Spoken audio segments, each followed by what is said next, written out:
forget, I have to record. We are gonna open our books on Students Book.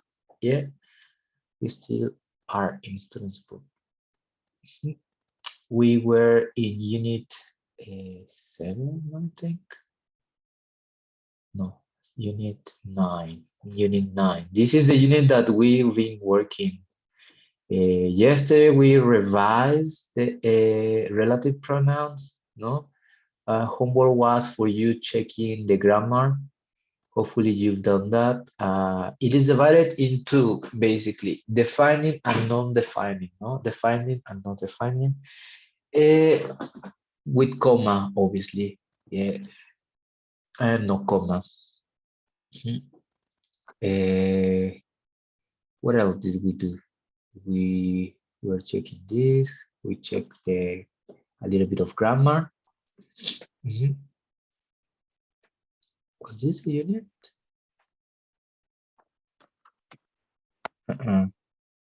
It was that. It wasn't this unit. Sorry, I skipped that. Yeah, forget. Excuse myself because I was in another unit. It is. We are in unit 8, not unit. Not unit 9. Yeah.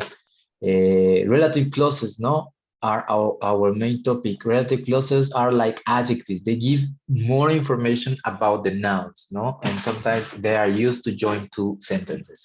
For example, we can say we have a lovely neighbor who comes from Peru, no. Underline the relative clauses in these sentences. I met a woman who works at the UN. That's a defining relative clause. Who? And what is the difference between defining and not defining is that relative pronoun, it's important here. Otherwise, if you say, I met a woman works at the UN, it doesn't make sense. So you need to repeat again, the woman works at UN, yeah, United Nations. So in defining means that it's important, the relative pronouns, and it provides you information. It is used for joining sentences, for joining ideas sometimes. Then on the letter B, we have non-defining. My sister who lives in New York works at the UN. In this case, it is written with commas. Why is it written in commas? Because sometimes we can omit this sentence, this phrase. Yeah, my sister, the most important thing is before the commas or after the commas. My sister works at the UN. Non-defining is providing extra information. Sometimes that part can be omitted. Yeah, can be omitted. This part especially. Letter C.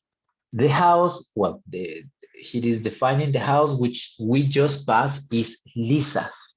Defining why? Because I can't I can't remove these relative pronouns. It's important in order to give sense to the clauses. Yeah, the house which we just passed is Lisa's. In the second one, is a non-defining. The same happens as letter B. It's providing extra information with commas. Especially in written English, you can use the non-defining, because if you say it in spoken English, it has no difference. The commas make the difference in written activities here. We can omit that part. No, the most important thing is the house. No, Lisa's house was flooded last month. The extra part which goes over a million. We are not interested in knowing how much she paid for the house. No. Okay. So it was an explanation of the non-defining and defining. Yeah, the same happens with where. The same happens with which, what, when, sometimes, and that. Well, that is a little bit of informal. Then we have present and past participle. Yeah, present and past participle verbs. Yeah, which is like a summary of the relative pronouns. In order to save some words in order to omit the whole phrase, we just use the verb in present or past participle. Yeah. For example, who is that boring man standing at the bar? The house sold for over £1 million was demolished and rebuilt. The owner has 4 houses, including a ruined castle in Scotland.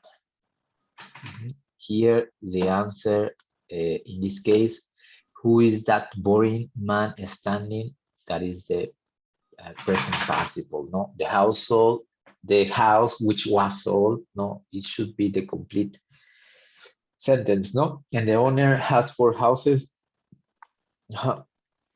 Sorry, adjectives boring and ruined. And boring and standing included are present participle.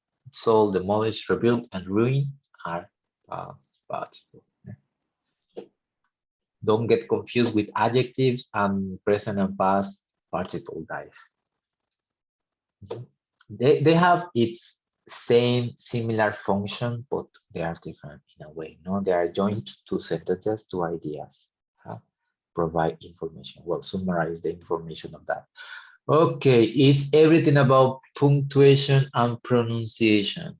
Now that you have reached this level, is really important the punctuation and the spelling as well. Yeah, don't forget the spelling, because sometimes we still have mistakes. Eating some words, skipping some words, or writing them in the wrong way. Yeah. So check, be careful, watch out with that when you're doing an exam.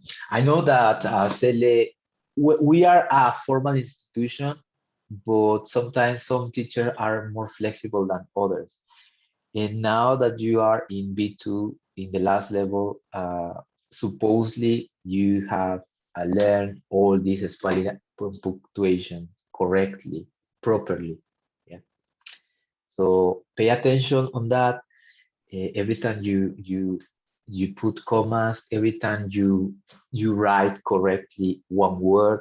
Yeah, I know that we still have some mistakes speaking, but that's okay. No, but try to just remember, forget about translating in your head, in your brain, because if you start translating in your brain, the process is difficult, and you are not going to be able to communicate properly if you translate every single word or every single phrase that it's in your mind. They are there, and instead we are in the last level, of course, but the previous level was memorizing chunks of words, chunks of expressions, no, like that, like the same or similar that are in the book. Use them, no.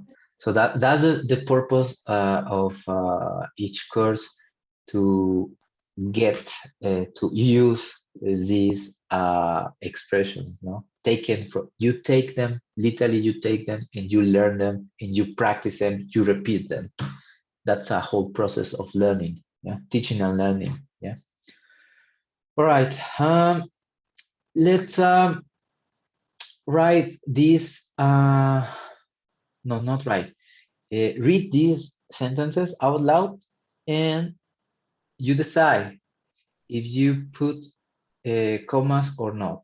I'm going to give you the answers after we finish reading. Yeah. So number 1, Marco, can you read the first one? The area of London. Yeah. Number 1, the area of London I like best is Soho. You decide. Yeah. You don't have to tell me now. You write it on your book, or you write it down on your notebook on a sheet of paper if it has commas, this sentence, or if it doesn't have commas. Number 2, Jessica Pola. Yes, my father, who's a doctor, plays the drums. Thank you. Have a moment to decide whether if it has or it doesn't have, whether it needs or it doesn't need. Number 3, let's see, Number 3, the book that I am reading at the moment is great.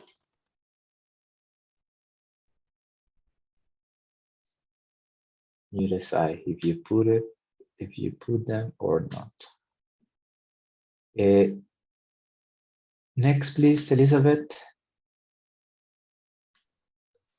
Ed passed his driving test first time, which surprised me. Okay. Jessica Sanchez. People who eat too much sugar risk getting diabetes. Diabetes, yeah. So don't eat too much sugar. 6, I'm going to read the 6. I met a man whose aim in life was to visit every capital city in the world.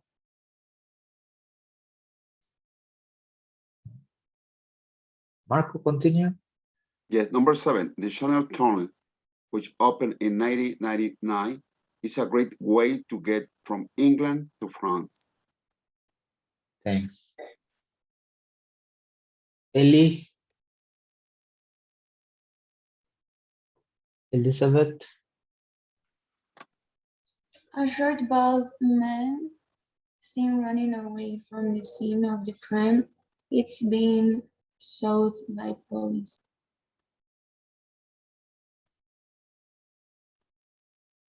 Okay. Which sentences do you think it's necessary to write a commas? Which sentences from 1 to 8? I picked the number 3. I pick number 2, 4, Huh? 7, and 8. Okay. I think 2, 4, 8, 5, but I'm not sure. You are not sure. Remember, the ones that are with commas are the non-defining. That means that we can omit that information because it's extra, Yeah. which sometimes we don't need. Let's find out.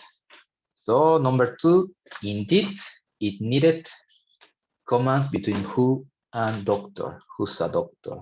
We can skip that part, no? Number 4, it needs, even if we have like 2 sentences, kind of separated sentences, it needs. Huh? Number 7 and number 8, no? Seen running away from the scene of crime, that is extra information. Sometimes we don't need it. We don't really need that.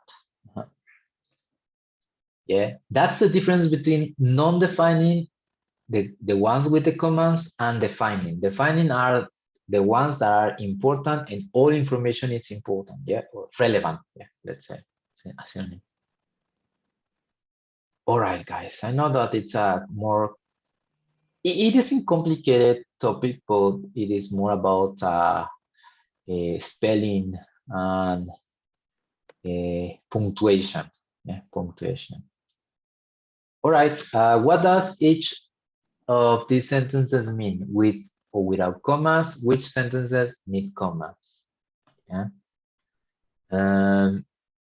Okay, we have the first one. Janet's husband, who works in advertising, is an interesting, very interested man.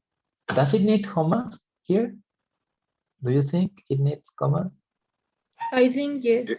Yes. Here? No, in advertising. Yes. Yeah, sorry, my comma is not properly drawn here. And okay. So I want you to do the same, but not, you can read it in your mind or with your microphone off, and you decide. Yes, we check that in a moment. You decide.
Is it raining where you live, guys?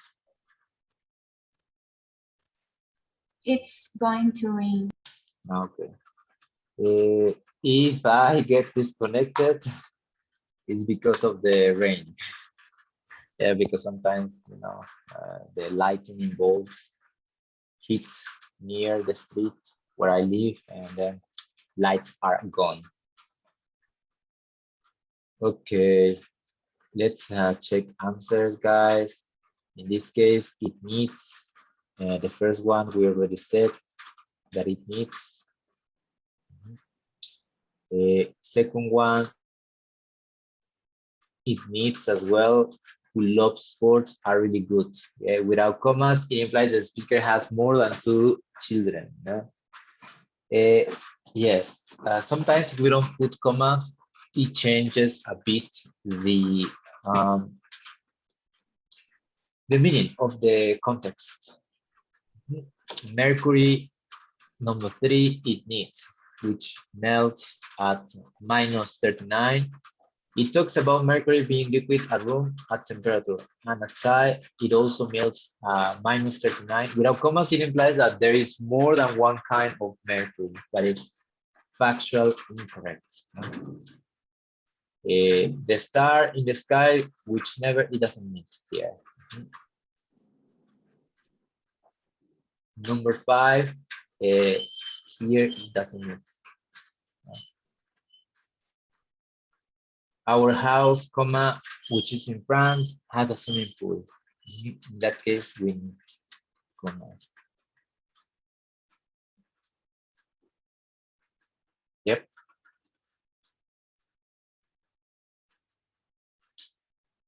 Okay, so easy peasy. Now, relative clauses adding information. Work with a partner, put a cross next to the sentences that need more information in the gap to make sense. Yeah, sometimes we need other information in order to make sense, in order to have like a context, because if you don't put anything to that sentence, it doesn't make sense, or it has lost its meaning. So I want you to identify if it needs information, extra information, or if it doesn't need extra information, all right? Identify if it needs, and if it doesn't need, then you put a tick. Well, sorry, but the other way around, no? So put a cross next to the sentence that need information in the gap. So you have to put a cross. It's not about tick or cross, just the ones that need. For example, number 2, I will help you with number 2. It has to be crossed out because we need information. People live longer. Okay, people live longer. It's it doesn't make sense, this sentence, if you leave it like that. Yeah, people who eat healthy, people who do exercise, people who have a hectic life live longer. Yes, or it needs something. Yeah, here you need to put something here.